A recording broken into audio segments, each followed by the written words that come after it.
The teenagers had gotten so used to mocking the security guard that it had become routine. But that day was different. When Harold's shirt sleeves rolled up during the fight, the Marine tattoo came into daylight. At that moment, no one could speak. Welcome to Honor of Stories. Before we continue with this powerful story, tell me in the comments what city you're watching this video from today.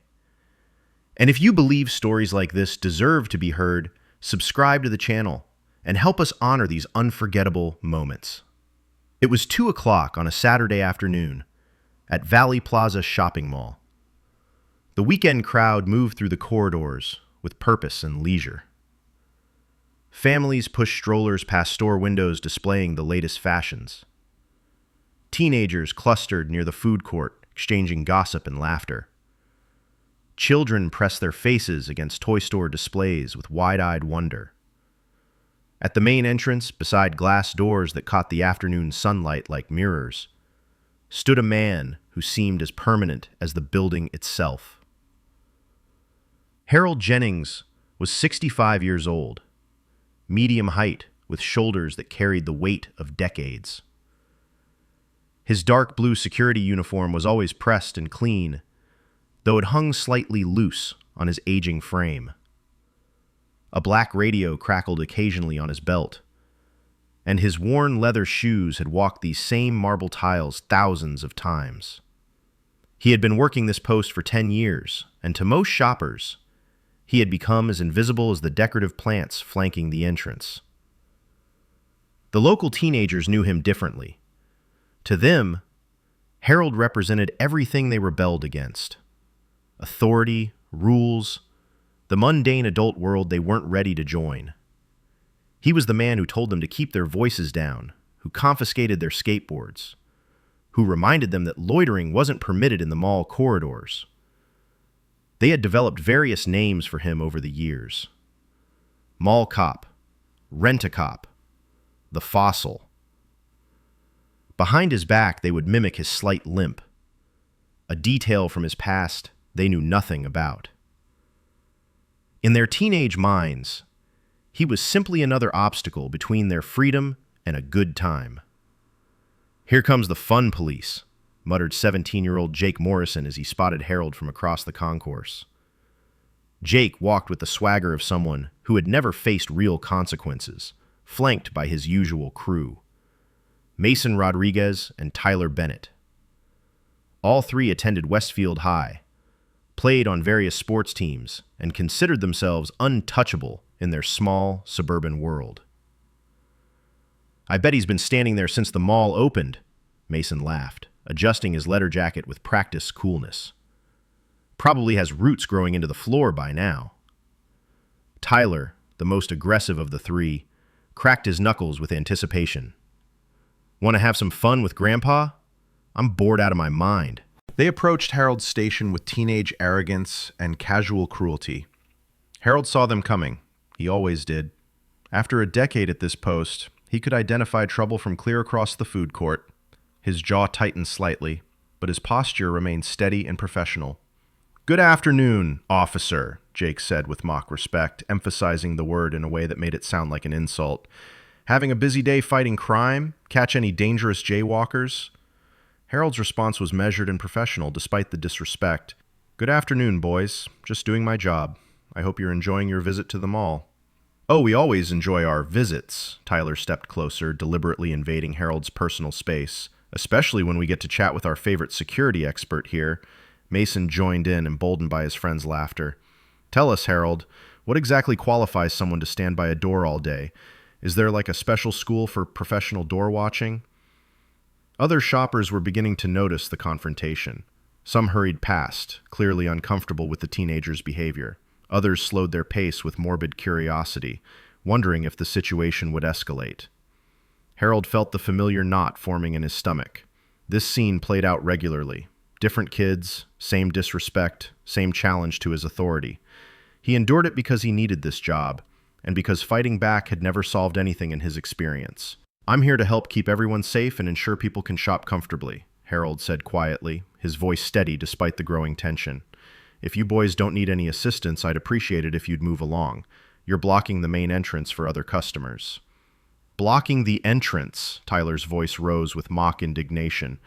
"We're paying customers, old man. We have every right to be here. You don't own this place." "That's right," Jake added, his confidence growing with each word.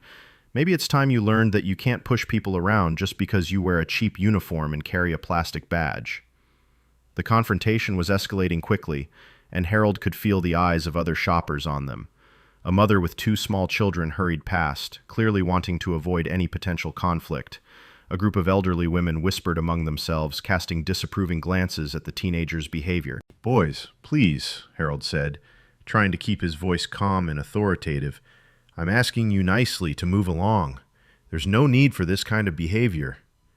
"You're asking us?" Tyler interrupted, his chest puffed out with false bravado. "Who do you think you are? Some kind of tough guy hiding behind that security badge?" Harold felt something shift inside him. For 10 years he had tolerated this treatment, swallowed his pride, and turned the other cheek. But something about Tyler's aggressive posture, his mocking tone, struck a nerve that Harold had kept buried for decades. "Son, you need to step back and show some respect," Harold said, his voice now carrying an edge of steel that hadn't been there before. "Or what?" Tyler laughed, looking back at his friends for approval. "What are you going to do about it, Grandpa? Call mall security on yourself?" The laughter from Mason and Jake seemed to fuel Tyler's aggression. He took another step forward, now standing uncomfortably close to Harold. "Maybe it's time someone taught you that you can't intimidate people just because you think you have authority," Tyler said. And then he made his mistake. He shoved Harold's shoulder, not hard enough to knock him down, but enough to make him stumble backward. Harold's military training, even decades old, kicked in automatically. He maintained his balance, his stance widening slightly, his center of gravity lowering. "That was a serious mistake, son," Harold said quietly, his voice now carrying a tone that made several nearby shoppers stop and take notice. Tyler, emboldened by his friends' encouragement and the attention they were drawing, pushed again, this time harder. Harold's shirt pulled during the struggle, the fabric stretching and riding up his left forearm. And everything changed in that instant. There, on Harold's left arm, just below his elbow, was a tattoo that told a story none of these teenagers could have imagined. Faded but unmistakable, an eagle, globe, and anchor with Semper Fidelis inscribed beneath it in bold letters, the official emblem of the United States Marine Corps. Jake was the first to see it clearly. His mouth fell open, his face went pale, and he took an involuntary step backward. "Tyler, stop," he whispered urgently, his voice barely audible. But Tyler hadn't noticed the tattoo yet, too focused on his own aggression. "Why should I stop? This old fool thinks he can—" "Look at his arm," Mason said, his voice trembling with sudden realization. Tyler looked down and froze completely. The marine tattoo gleamed in the mall's bright fluorescent lighting, impossible to ignore or misinterpret. Harold straightened his shirt deliberately, making no effort whatsoever to hide the tattoo that had remained hidden for so long. "Yes," he said with quiet dignity. "United States Marine Corps, 21 years of active service, 1973 to 1994. A profound silence fell over the entrance area. Nearby shoppers had gathered, drawn initially by the commotion, and now they stared at Harold's tattoo with recognition, respect, and perhaps a touch of shame for having overlooked him for so long. Jake swallowed hard, his earlier confidence completely evaporated. You were really a Marine?"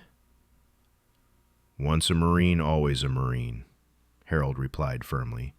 "That's not something that ever changes, no matter how old you get or what job you end up doing." Tyler's aggression had vanished instantly. He now looked exactly like what he truly was, a frightened 17-year-old who had just picked a fight with the wrong person and realized the magnitude of his mistake. I didn't know," Tyler stammered, his voice barely above a whisper. "Of course you didn't know," Harold said, his tone more sad than angry. You never asked. You never showed any interest in who I might be, beyond what you could see. You looked at an old security guard and decided that's all I was worth. Sandra Williams, the mall manager, appeared, having been alerted about the disturbance by concerned staff members. "What's happening here? Is there a problem?" An elderly woman who had been watching stepped forward before anyone else could speak. "These young men were harassing this gentleman," she said firmly, "and now we've all learned that he's a Marine veteran who deserves far better treatment." Sandra's expression changed completely as she processed this information. She turned to Harold with new understanding and what appeared to be genuine remorse. "Harold, I had absolutely no idea about your military service. Why didn't you ever mention it during your time here?" Harold shrugged, the gesture somehow managing to convey both humility and dignity. "It wasn't relevant to the job, Miss Williams. I came here to work security and help keep people safe, not to discuss my past or ask for special treatment." A middle-aged man wearing a Vietnam veteran baseball cap approached the group, having been drawn by the gathering crowd.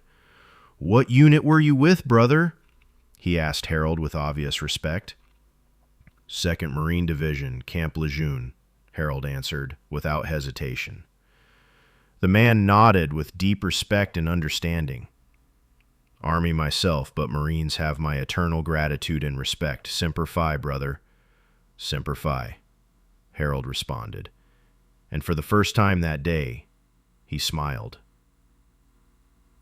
Jake stepped forward, his face flushed with shame and embarrassment. "Mr. Harold, I'm truly deeply sorry for everything we said and did. If I had known about your service, if you had known, what would be different?" Harold asked gently but pointedly. "Would you have treated me with respect only because I'm a veteran? What about basic human decency?" "That's exactly right," Harold said. "You should respect people because they're human beings trying to do their jobs and live their lives with dignity. Because they have experience and wisdom. Because they deserve basic courtesy. Military service shouldn't be a prerequisite for treating someone decently." Tyler finally found his voice, though it came out shaky and uncertain. "Mr. Harold, were you in combat?" Harold paused for a long moment, his eyes growing distant. "Yes, son. Desert Storm and several other places that don't appear on any public records. But those are stories for another time, if ever." "What was it like?" Mason asked softly, his earlier mockery completely forgotten. "War isn't something you discuss casually with strangers," Harold replied thoughtfully. "It's something you carry quietly, every day, and hope that younger generations never have to experience for themselves." Sandra intervened, clearly moved by the conversation. "Harold, this entire situation has really opened my eyes. If I had known about your background and service—" "Ms. Williams," Harold interrupted her gently but firmly, "you hired me based on what I could contribute today, not what I did yesterday. That was absolutely the right decision, and I respect you for it." But everyone could see that everything had changed in those few moments.